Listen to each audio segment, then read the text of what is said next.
আজকে আবার বানালাম ফ্রুট জুস। তার আগে বানিয়েছিলাম পাইনাপেল জুস, যেটা তোমরা অনেকেই পছন্দ করেছিলে। তো চলো আমার রোজা সারাদিন কেমন কাটলো সেটা তোমাদেরকে দেখাই। আসসালামু আলাইকুম এভরিওয়ান, কেমন আছো সবাই? দেখো প্রথম থেকেই দেখাই। সকালে ঘুম থেকে উঠেছি 10টার সময়, উঠেই কাজে লেগে গিয়েছি। দেখলাম আম্মাজি রং করছি ইন্টারলকের জন্য, তো আমিও লেগে গিয়েছি ওই কাজে। তো আলহামদুলিল্লাহ আমাদের আজকে সবাইয়ের 5টা রোজা কমপ্লিট হলো। যদিও আমার এই ভ্লগটা 4 নম্বর রোজার নেওয়া। তোমরা কিন্তু অনেকেই আমার দিনের ভ্লগ চাও, মানে যে রোজা চলছে ওই রোজারই ভ্লগ চাও, কিন্তু বিশ্বাস করো একজন হাউস ওয়াইফ হয়ে এগুলো সব মেনটেন করা অনেকটাই কঠিন হয়ে যায়। সো তোমরা যারা আনম্যারিড আছো গার্ল, তারা বাড়িতে বসে অনেক কিছুই ভাবো যে মানে বিয়ের পরে এরকম লাইফ চলবে, ওরকম লাইফ চলবে, হয়তো সবই ঠিকঠাক চলবে, কিন্তু অনেকটা ব্যস্ত হয়ে যেতে হয়। আনম্যারিডদের থেকে ম্যারিডদের লাইফ অনেকটা ব্যস্তময়ী। সো সময় হয় না, আর হয়ে ওঠেও না যে আমি মানে দিনের রোজার ভ্লগটা তোমাদের সামনে তুলে ধরবো। সো তোমাদের আগে থেকেই বলে দিই, আমি একটা রোজার পেছনের ভ্লগ সবসময় দিতে থাকবো, আর ঈদের দিন তোমাদের 30 নম্বর রোজার ভ্লগটা দেবো। তো যাই হোক, তো দেখতে পাচ্ছ শিয়ানকে ঘুম থেকে তুলে নিয়েছি, আর ওদিকে রান্নাঘরটা পরিষ্কার করে নিয়েছিলাম, আর একদিকে থালা জড়ো করে দিয়েছি। দিদি 12টার দিকে আসবে, দিদি থালাগুলো ধুয়ে দেবে। আচ্ছা, তোমরা তো অনেকেই শিহানকে ভালোবাসো, শিহানের কথা জিজ্ঞাসা করো, ও কেমন আছে জিজ্ঞাসা করো। তোমরা কেউ শিহানকে 1-2 দিনের জন্য ভাড়া নেবে? আমি দিয়ে দেবো, তাহলে অন্তত আমার কাছে একটু ঝামেলাটা কম হবে। এই রোজার মাসে বলো তো কতটা পেরেশান করে। এই গোসল করাতে গেলে ঝামেলা, মুখ ধোয়াতে গেলে ঝামেলা, এবারে খাওয়াতে গিয়েও কত ঝামেলা। তো অনেকটা বিরক্ত হয়ে ওকে বলছি তুই একা খাওয়া শেখ বলে খাবারটা দিয়ে ওকে আমি উঠে চলে এসেছি। তো দেখলাম ঠিকঠাকই খাচ্ছে। তারপর ছাদে চলে এসেছি, কিছু কাপড় ছিল ওগুলো তুলে নেব। এখন ভাবি যে কতটা কাজ করি, আগে কিছুই করতাম না বিয়ের আগে। সত্যি বিয়ের পরে একটা মেয়ের জীবন কতটা বদলে যায়, মেয়েটাও কতটা বদলে যায়, তাই না বলো? তোমরাও কি আমার সাথে রিলেট করতে পারছো? আগে অনেক কাজ কত কঠিন মনে হতো, আর এখন মানে কত কঠিন কাজ সহজ মনে হয়, কারণ এই কাজের সাথে আমি যুক্ত, এই কাজের সারাদিন এই কাজ নিয়ে ব্যস্ত থাকি। তো এই কাজগুলো কিছুই মনে হয় না। যাই হোক, বলার তো অনেক কিছুই আছে, কিন্তু কত কি আর বলবো তোমাদের, বলো? তো দেখলাম 4টে বেজে গিয়েছে, এবার সময় হয়ে গিয়েছে রান্নাঘরে যাওয়ার। গিয়ে অনেক কাজ আছে, রান্নার জোগাড় করা, ইফতারের জোগাড় করা। তো প্রথমেই আমি ফ্রুট জুস করে নেব, সব রকম ফ্রুটের একটা জুস বানাবো। এই ফ্রুট জুসে আমি দিয়েছি কমলা লেবু, আঙুর, কলা আর আনারস। যদিও এটা আমি নিজে থেকেই বানিয়েছি, তো খেয়ে দেখলাম সবশেষে খুব ভালো হয়েছে।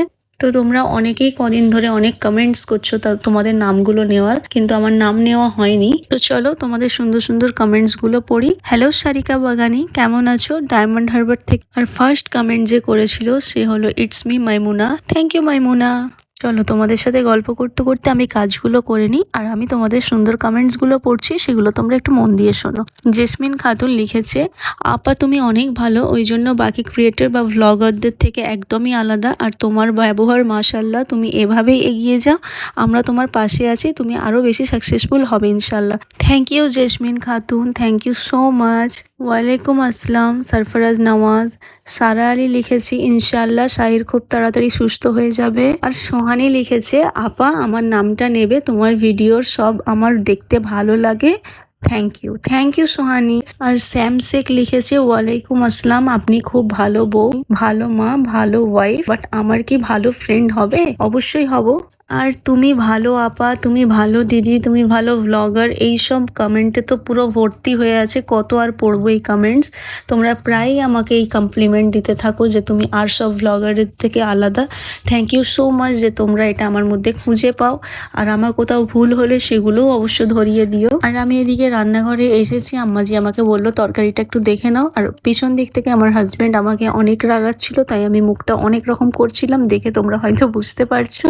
জানো তো উনি সারাক্ষণ আমার পেছনে লাগে, খুব ইয়ার্কি করে, খুব না, কোনো সময় একটু বেশি হয়ে যায়, সেখানে দুজনের ঝগড়া হয়ে যায়। এবার আমি তোমাদের কাছ থেকে কিছু জানতে চাই, আমি যে এরকম ভাবে মাথায় কাপড় দিই তোমাদের কেমন লাগে আমাকে একটু জানিও তো, কারণ তোমাদের মধ্যে অনেকেই আমাকে মেসেজ করে বলো যে আপা তুমি এরকম মাথায় ওড়না নাও, খুব ভালো লাগে তোমাকে দেখতে, মাশাল্লাহ। থ্যাংক ইউ সো মাচ তোমাদের সবাইকে।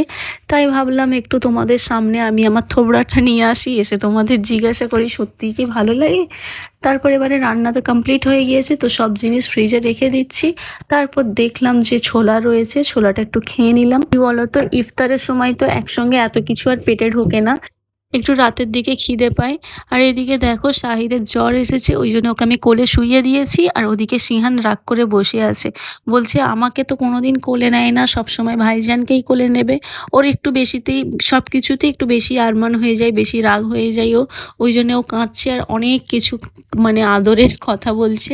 আমাকে একদম কোলে নেয় না, শুধু ভাইজানকে ভালোবাসে। তো যাই হোক, এবারে ওদেরকে ভাত খাওয়াবো বলে আমি রান্নাঘরে এলাম। এসে দেখছি যে দরজার কাছে এত মাল জমে রাখা, আমি ঢুকতেই পারছিলাম না। তো যাই হোক করে ঢুকলাম, ঢুকে আর এই দেখো ভাত কষিয়ে নিচ্ছি ওদেরকে ভাত খাওয়াবো বলে। এদিকে দেখতে পাচ্ছ আমাকে চিমটি কেটে কেমন দাগ করে দিয়েছে সিহান। আর এখন শাহির বড় হয়ে গিয়েছে, ও বেশিরভাগ সময় একাই খেয়ে নেয়, কিন্তু যেহেতু ওর শরীরটা এখন অসুস্থ, প্রত্যেক দিনই জ্বর আসছে, ওর দাঁতের ব্যথা, তাই ওকে এখন খাইয়ে দিচ্ছি। ব্লগটা আমার রবিবারে শ্যুট করা, আর আমি ব্লগটা আপলোড করছি সোমবারে। তো সোমবারে ওদের এক্সাম ছিল, তাই ওদের তাড়াতাড়ি খাইয়ে দিচ্ছিলাম, যে তাড়াতাড়ি ঘুমিয়ে পড়লে আর সকালে উঠলে আর কষ্ট হবে না। তারপর ওরা ঘুমিয়ে যেতে আমরাও ভাত খেয়ে নিয়েছি। আর এই দেখো ডিনার করে আমি ব্রাশ করে নিচ্ছিলাম। এমনিতে অন্য সময় নিয়মিত আমি রাতে ব্রাশ করি না, তবে হ্যাঁ রোজার টাইমটা আমি রাতে ব্রাশ করি। আজকে আমাকে অনেকগুলো পার্সেল রেডি করতে হবে, তাই আমি আম্মাজিকে বলছিলাম যে আপনি উপরে চলুন, আমাকে একটু হেল্প করে দিন, অনেকগুলো পার্সেল রেডি করতে হবে। তো আম্মাজি চলে এলো। আলহামদুলিল্লাহ আলহামদুলিল্লাহ, উনি আমাকে অনেকটা হেল্প করে, সব কিছুতেই হেল্প করে, ভিডিও করা থেকে ভয়েস ওভার দেওয়া থেকে সংসারের কাজে সব রকমই হেল্প করে। তো যাই হোক, এদিকে দেখো প্রায় 1টা বাজে, হাটের গাড়ি চলে এসেছে আর আমার হাজবেন্ড রেডি হয়ে গিয়েছে, উনি হাটে যাবে। তো আজকের ব্লগটা এতটাই, ভালো লাগলে অবশ্যই সাবস্ক্রাইব করে দিও, লাইক দিয়ে দিও। টাটা, দেখা হচ্ছে নেক্সট ব্লগে।